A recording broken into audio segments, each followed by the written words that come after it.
C'était début novembre et vous en avez peut-être entendu parler, FTX faisait faillite. FTX était la deuxième plus grande banque de crypto-monnaies au monde. Je me suis donc demandé si on ne se dirigeait pas vers la mort de ces monnaies virtuelles.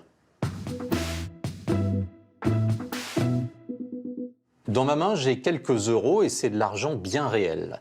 Sur cet écran, il y a des crypto-monnaies et c'est de l'argent entièrement virtuel. Mais avant de vous parler Bitcoin, investissement, profit, risque et actifs numériques au sens large, on va d'abord s'intéresser à la définition d'une crypto-monnaie.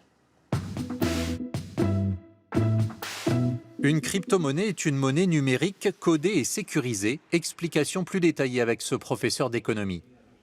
Une crypto-monnaie, c'est un instrument de paiement, un jeton qui est émis dans l'univers numérique, qui est purement virtuel, en fait, et qui n'est pas émis par une banque.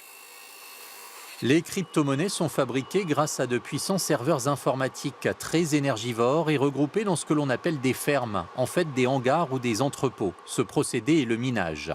La toute première crypto-monnaie en 2009 fut le Bitcoin, créé en pleine crise financière pour un cercle très restreint sur Internet et autour d'un mystérieux pseudonyme Satoshi Nakamoto, dont l'identité reste aujourd'hui encore inconnue. On est chez on va appeler ça des techno-libertariens ou des cyber-libertariens, c'est-à-dire des gens qui veulent vraiment se passer de la tutelle des États par, par la technologie. Et donc l'informatique, selon eux, ouvre un terrain d'exercice phénoménal. Et ce champ des possibles, c'est ce qu'on appelle la blockchain. C'est un mécanisme sur lequel repose le Bitcoin et les milliers d'autres crypto-monnaies. C'est un peu le code génétique, la blockchain, c'est-à-dire que si un bitcoin est émis ce matin à 10 heures du matin et qu'ensuite il change de compte immédiatement 3 minutes après, la blockchain intègre ce transfert et va intégrer tous les transferts qui ont lieu. C'est comme si, quand vous utilisiez un billet de banque, sur le billet, tous les détenteurs, le nom de tous les détenteurs, ou plutôt le pseudonyme de tous les détenteurs, était indiqué sur ce billet de banque. Donc vous savez qu'il a été émis à telle heure, vous savez qu'il est passé à 10 minutes plus tard par tel compte, etc., etc. Entre le lancement du Bitcoin en 2009 et aujourd'hui, les raisons du succès des crypto-monnaies sont nombreuses. Écoutez les explications des deux spécialistes que j'ai interrogés. Au début, pendant un an ou deux, ça passe vraiment en dessous des radars. Et puis, à partir d'un moment, on voit que le protocole est robuste, que la machine tient, et tous ceux qui ont intérêt à faire des transferts d'argent de compte à compte, ou plutôt de pays à pays, sans vouloir être repérés par le système étatique, le système fiscal, etc., commencent à se brancher sur ce système-là. Donc, concrètement, c'est quoi? C'est tout ce qui est argent sale, trafic, où on peut transférer de l'argent de Tokyo à Valparaiso sans avoir à déclarer les sommes transférées.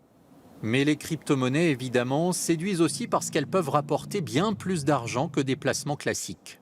Bien sûr, et il faut pas le cacher, la recherche de rendement, surtout à un moment, et on l'a beaucoup vu avec la crise, de la Covid, les gens sont particulièrement intéressés aux cryptoactifs, à un moment où justement sur les marchés financiers, traditionnels, c'était relativement plus complexe, à cette époque et là où, les marchés de cryptoactifs étaient pas du tout, pas impactés. Et ce qu'il faut bien comprendre, c'est que le Bitcoin, son prix en monnaie traditionnelle n'est dicté que par la demande, puisque l'offre est automatisée. Il n'y a personne qui régule l'offre. C'est un algorithme qui balance des bitcoins dans le système toutes les 10 minutes. Plus il y a de demandeurs, plus son prix augmente. On est purement dans une logique spéculative.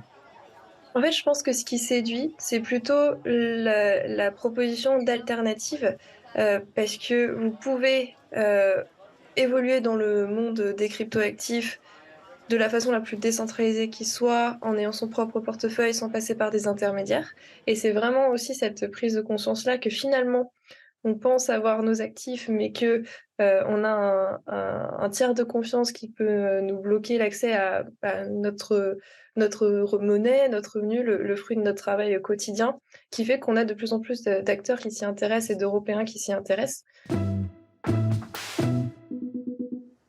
Aujourd'hui, les crypto-monnaies sont de plus en plus reconnues par des États en tant que moyen de paiement, mais un seul pays au monde a choisi de faire du Bitcoin sa monnaie légale en plus du dollar américain. Il s'agit du Salvador. El Zonte, une plage de rêve, des rues en terre battue, quelques commerces bien modestes et une petite particularité. Une noix de coco, des biscuits, du pain. Ici, vous pouvez acheter tout ce que vous voulez en Bitcoin. En poussant son pays dans l'arène Bitcoin, le jeune et tonitruant président Nayib Bukele a lancé une opération séduction aux investisseurs. Il n'a, comment dire, pas lésiné sur les moyens. Le Salvador va devenir le centre financier du monde, le Singapour d'Amérique latine. Construisons tous ensemble ce nouvel avenir.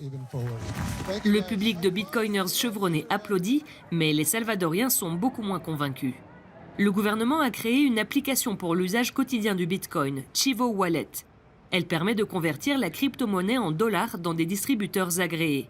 Mais 6 mois après son lancement, moins de 10% de ceux qui l'ont téléchargé l'utilisent encore. Chaque Salvadorien qui a téléchargé l'application a reçu un solde de 30 $ en Bitcoin. Mais créée à la va-vite, elle a multiplié les failles. L'association Cristosal a reçu près de 900 plaintes d'usurpation d'identité, la toute petite pointe d'un immense iceberg. Il y a eu une grande escroquerie nationale, une usurpation massive des cartes d'identité de la part de tierces personnes. Une fraude par laquelle des millions de dollars en Bitcoin auraient été soutirés. Pas de quoi générer la confiance auprès d'une population dont plus d'un quart vit sous le seuil de pauvreté. La lune de miel entre le Bitcoin et le Salvador se fera encore attendre. Et ce bilan est d'autant plus contrasté que le Bitcoin, par définition, est une monnaie volatile qui dépend de la demande et de la spéculation. Le fait d'attacher une partie des transactions d'un pays sur un instrument qui est généré automatiquement par un algorithme quelque part dans le monde, sur lequel on n'a aucun pouvoir, c'est-à-dire que le Salvador, aujourd'hui, a quelques dizaines de bitcoins, ou quelques centaines, mais ne peut absolument pas jouer sur le cours du bitcoin. Et donc, ça paraît quand même très, très hasardeux. Avec la faillite de FTX le 11 novembre, on a vu une nouvelle fois les dangers liés aux crypto-monnaies, même si cette affaire ressemble surtout à une escroquerie sur fond de spéculation. Malgré tout, miser sur les crypto-monnaies n'est jamais sans risque, comme le raconte ce jeune investisseur turc. Au départ, j'ai investi environ 1 000 $. J'ai divisé ce montant par 5 pour investir 200 $ à plusieurs reprises. Et combien d'argent avez-vous gagné? Le maximum, c'était 150 000 $ en cash. Mais même avec cette somme, je n'ai rien retiré. Je ne fais pas partie de ces gens qui sécurisent leur argent. Finalement, j'ai réussi à mettre 65 000 $ de côté. Dans un sens, j'ai eu de la chance parce que je suis vraiment tombé en pleine bulle du Bitcoin. Si j'avais tout perdu, je n'aurais pas réinvesti. J'aurais quitté cet univers sans regret.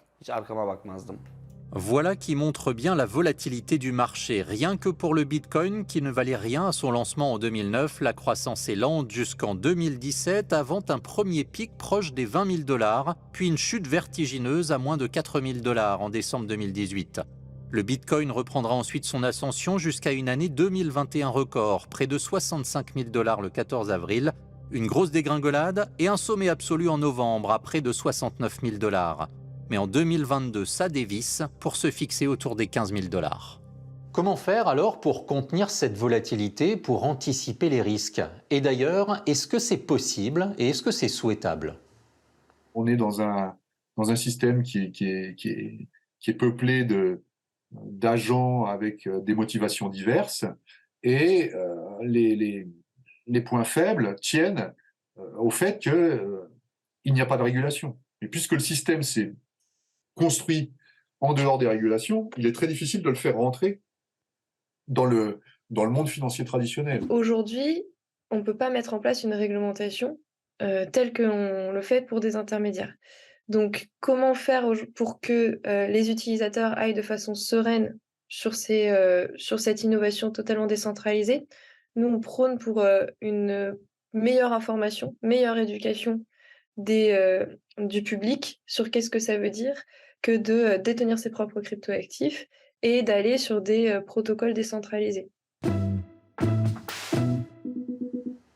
En un peu plus de 10 ans, les crypto-monnaies ont modifié le rapport à la finance, aux banques, à l'économie, aux échanges. Et même si en grande majorité elles sont instables, elles continueront de se développer, selon nos deux experts, avec de nouvelles alternatives.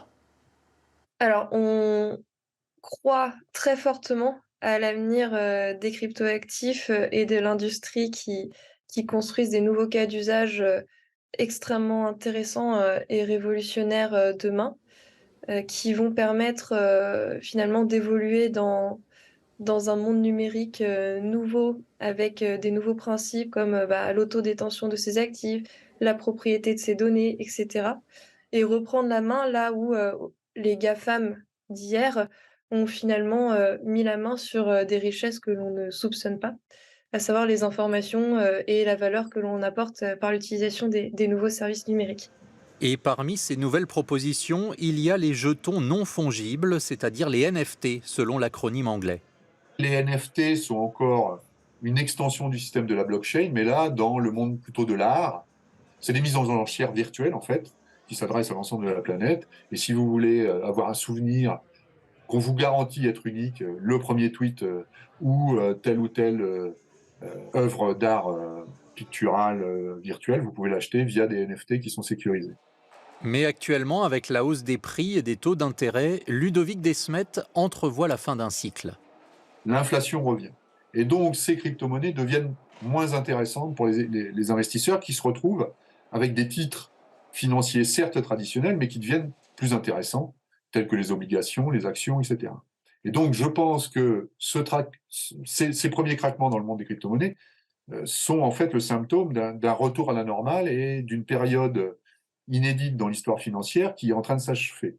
Certaines crypto-monnaies ont encore de beaux jours devant elles, car la spéculation n'est pas près de s'arrêter. Le Bitcoin et l'Ether, par exemple, vont continuer de fluctuer, de rapporter de l'argent et d'en faire perdre. D'autres cryptoactifs, eux, vont émerger et se développer en cohabitant avec la finance et l'économie traditionnelle, qui restent sécurisantes pour la majorité des gens.